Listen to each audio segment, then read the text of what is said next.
হুজুর কেবলা সাবের সামাদ্দাজুল্লাহ আলী আসতেছে, বিভিন্ন গণমাধ্যমে সংবাদ দিয়েছে, কমেন্টে ঢুকিয়া দেখবেন পাকিস্তানের ফির বাংলাদেশে কেন?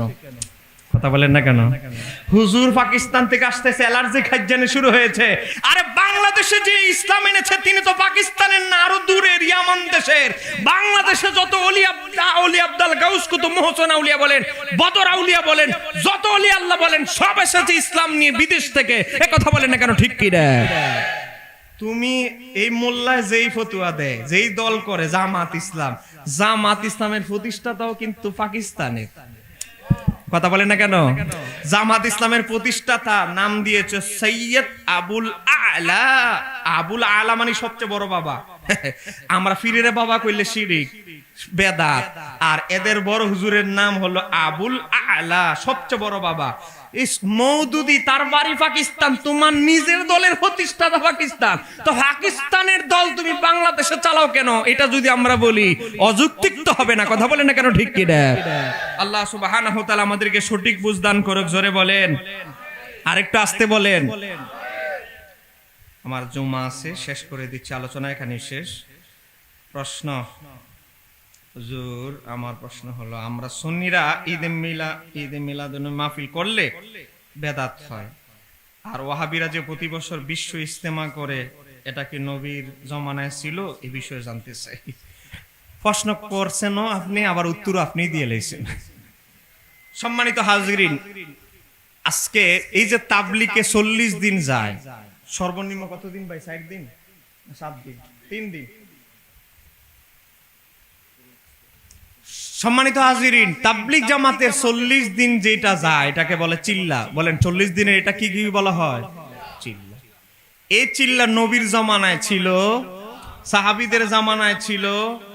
আমরা বলতেছি না, তাবলিগের যিনি প্রতিষ্ঠাতা মাওলানা ইলিয়াস মালফুজাত, তার মালফুজাত ইলিয়াস বইয়ের 50 নম্বর মাকতুবাতে লিখতেছে, খুশকি, মাথার মধ্যে খুশকি বেড়ে গেছে, খুশকির কারণে আমার ঘুম আসে না। এই মুরিদরা, আমার মাথায় ভালো করে তেল মালিশ করে দে, ঘুমটা যেন হয়। খুশকি একটু ফালায়া তেল দিয়া হুজুরের ঘুম পাড়ায় দিছে। আর হুজুর মাওলানা ইলিয়াস মেওয়াতি ঘুমের ভিতরে দেখতেছে আল্লাহ নাকি বলতেছে, এই ইলিয়াস, তোমাকে মানুষের কাছে নবী রাসূলদের মতো মানুষের কাছে তোমার আমি পাঠাইলাম। একটু জোরে বলেন না নাউজুবিল্লাহ। মাওলানা ইলিয়াস মেওয়াতি সাহেবকে নাকি নবীদের মতো মানুষের কাছে পাঠাইস। আচ্ছা, এবার আসেন, তাহলে মাওলানা ইলিয়াস মেওয়াতি নিজেই বলতেছে এই তাবলিগ পাইছে স্বপ্নে। বলেন এই তাবলিগ পেয়েছে? বলেন না, এই তাবলিগ পেয়েছে কি? আরে আমি আরো ক্লিয়ার করে দেই। মাওলানা ফজলুল করিম, বর্তমানে সরমনায় 2 পীর সাহেব, রাজাউল করিম, ফয়জুল করিম, তার বাবা ফজলুল করিমের জীবনী বের হয়েছে, যেখানে মাওলানা ওলিপুরি, হুসাইন আহমদ মাদানী, আহমদ শফি থেকে শুরু করে বড় বড় কওমিদের সমস্ত আলেমরা সাইন করেছে, বাণী দিয়েছে, অভিমত। সেই বইয়ের ভিতরে এসেছে, সেখানে মাওলানা ফজলুল করিম সাহেবকে, মানে সরমনায় বর্তমান পীর সাহেব 2 জনের বাবা, তাকে প্রশ্ন করা হয়েছে খুলনা একটা সম্মেলনে, যে কি যে বর্তমানে বলে যে আপনার এই করা, ইসলামী আন্দোলন করা, অমুক অমুক করা বেদাত, তাবলিগ জামাতের লোকরা বলে ফির মুরিদি করা বেদাত, এই বিষয়ে আপনার বক্তব্য কি? তখন ফজলুল করিম সাহেব স্পষ্ট বলেছে, খুঁজে দেখেন, খুলে দেখেন, ভালো করে খুলে দেখেন। মাওলানা ফজলুল করিম বলেছে, এই তাবলিগ যদি আমরা যদি এই ফির মুরিদি যদি বেদাত হয়, তাহলে যে তাবলিগের 40 দিনের চিল্লা, এটাকে নবী করেছে, সাহাবীরা করেছে, তাবিঈ করেছে, আউলিয়া کرام কেউই করে নাই। আমরা বলছি না, মাওলানা ফজলুল করিম সাহেবই বলে গেছে প্রচলিত চিল্লা তাবলিগ জামাত বেদাত। এটা নিয়ে বেদাত ফতোয়া নাই, বেদাত ফতোয়া শুধু ঈদ মিলাদুন নবী নিয়ে। কথা বলে না কেন? ঠিক কি না? কথা বলে না কেন? ঠিক কি না? আমরা আপনাদের দোয়া বরকতে যদি খেলোয়াড় ভালো হয়, বলেন খেলোয়াড় যদি কি হয়? ভালো হয়, তাহলে আমরা বাস করব অনলাইনে ঈদে মিলাদুন নবী নিয়ে। বাসের 1 নাম্বার শর্ত হলো আমার প্লাস্টার খোলা হবে। প্লাস্টার 14 দিন থাকবে। প্লাস্টার খোলার পর 2-3 দিনের ভিতরে একটা সম্ভাব্য তারিখে বাহাস হবে। যদি কওমিদের ভিতরে অনেক সিনিয়র ভালো যারা আলেম আছে, যারা বিতর্কিক, যারা বাহাস মোনাজারা করে অভ্যস্ত, তাদের মধ্যে থেকে কেউ যদি বাহাসের চ্যালেঞ্জ অ্যাকসেপ্ট করে, আমরা বাহাস করব। আহলে সুন্নাত ওয়াল জামাতের প্রতিনিধি হিসাবে আমি নগণ্য আছি, আরো অনেকে আছে, আমরা বাহাস করব, বিশ্ববাসীকে জানিয়ে দিব ঈদ মিলাদুন নবী কোনো গুনার কাজ নয়। কথা বলেন না কেন? ঠিক কি না?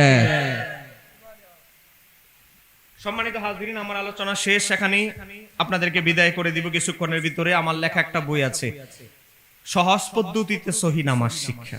আপনারা জানেন এখন নামাজ নিয়ে বেজাল চলতেছে।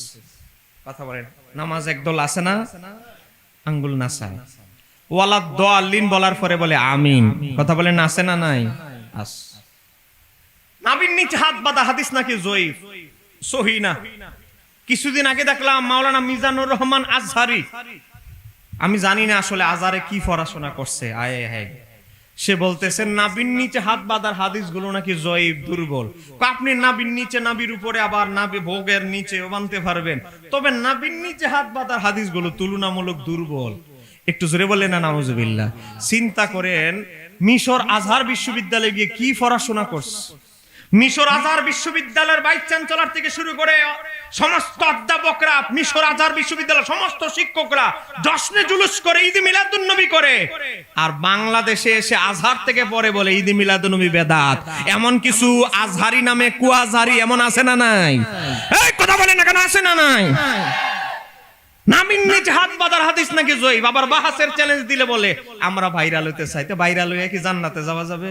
ভাইরাল কি হাদিয়ার ভিজিট বাড়ানোর দরকার নাই তো ভাই। আমার ডায়েরি তো খালি নাই, রমজান পর্যন্ত একদিনও তো বাসাত ঘুমাইতে পারি না, মাহফিলে রাস্তা থাকতে হয়।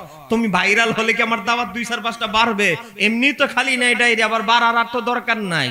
আমি শহীদুল্লাহ বাহাদুরকে আহলে সুন্নাত ওয়াল জামাতের সব মানুষ চিনে, নতুন করে চিনাই তো হবে না। পঞ্চগড় মাহফিল করতে গেছি, সেখানে গিয়ে দেখি আলমারিতে আমার লেখা বই। সারা বাংলাদেশে কিছুদিন আগে গত বছর মাহফিলে গিয়েছি, রাঙ্গামাটি থেকে 2.5 ঘন্টা স্পিড বোর্ডে, রাঙ্গামাটির একটা বিশাল এক চরাঞ্চল এলাকা, কি জানি রাঙ্গামাটি রঙ্গদু, একটা লঙ্গদু গিয়েছি স্পিড বোর্ডে গিয়ে দিই আলমারিতে আলেমদের ঘরে আমার লেখা বই। আপনাদের দোয়া প্রতি মাসে প্রায় 1 লাখ টাকার কাছাকাছি বই ভারতে আমার লেখা বই যায়। একটু জোরে বলেন না মারহাবা। সারা বিশ্বে আমি কিসের ভাইরাল হব? তোমার আজহারিরে সমালোচনা আমি তো করছি না, আমি বলছি সে একটা কথা বলেছে সেটা বাস্তবসম্মত নয়। নাবির নিচে হাত বাঁধার পক্ষের হাদিস সহি। কথা বলেন, নাবির নিচের হাত বাঁধার হাদিস কি সহি? নাবির নিচে হাত বাঁধার পক্ষে জয়ীফ হাদিস আছে, এগুলো আমরা দলিল দেই না। আমাদের যেগুলো সহি এগুলোই যথেষ্ট, সহি দলিল বেশি লাগে না, একটাই যথেষ্ট। কথা বলেন না কেন, ঠিক কি না? আজকে আমাকে একজন একটা ভিডিও পাঠিয়েছে। ভিডিও কি?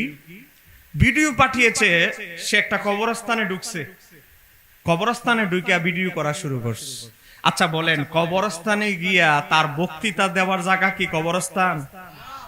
ভিডিও বানাইতেছে ভাইরাল হওয়ার জন্য, আবার কবরস্থানের মাঝে গিয়ে, এই আহলে হাদিস কবরস্থানের মাঝখানে গিয়ে সে বুঝাইতেছে, দেখেন এটা আমাদের উত্তরবঙ্গের একটা কবরস্থান। দেখেন একটা খেজুর গাছ আছে, খেজুর গাছের ডাল আছে, কয় না। একটা ফাঁকা আছে, কয় না। এই যে খেজুর গাছ দেওয়া এটা বেদাত, এই বেদাত থেকে মুক্ত এই কবরস্থানটা কত সুন্দর লাগতেছে দেখেন তো। একটা খেজুর গাছের ডাল নাই, খেজুর গাছের ডাল দেওয়া নাকি বেদাত। একটু জোরে বলেন না নাউজুবিল্লাহ।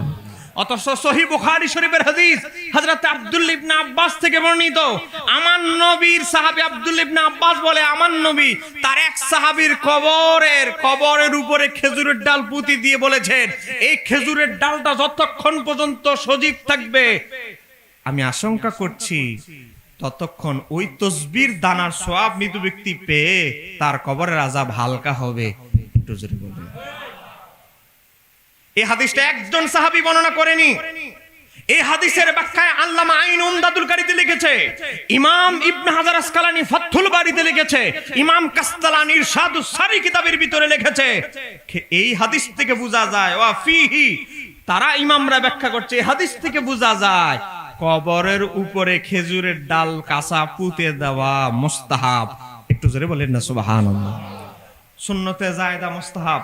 সম্মানিত হাজিরিন, আমি ওই মোল্লাকে বলবো, তোমার যদি হিম্মত থাকে, তুমি যদি ফুরুষ নিজের দাবি করে থাকো, হিম্মত থাকে, তাহলে আমার সাথে বসো, আমি 100 কাছাকাছি কিতাব থেকে দলিল দিয়ে প্রমাণ করব দাফনের পরে খেজুরের ডাল পুঁতে দেওয়া সুন্নতে জায়েদা মুস্তাহাব মুস্তাহাব মুস্তাহাব।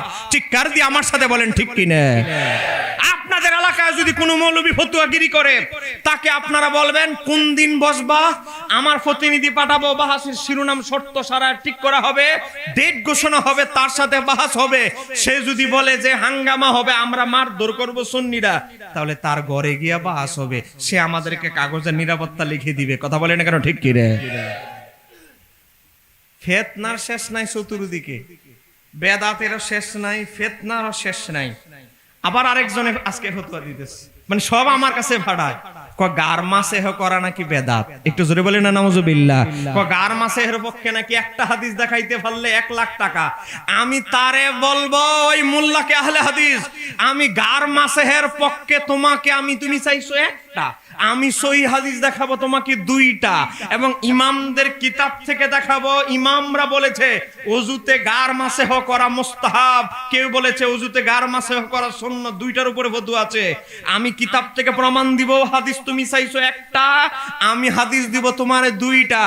তুমি আমার 1 লাখ টাকা দিতে হবে না, 1 লাখটি আমার 5 দিনের ইনকাম। শুধু তুমি তওবা করে প্রকাশ্যে অনলাইনে বলবা, আমি আজকে থেকে তওবা করে আহলে হাদিস ছেড়ে হানাফি হয়ে গেছি, আর কিছুই লাগবে না। কথা বলে না কেন, ঠিক কি রে?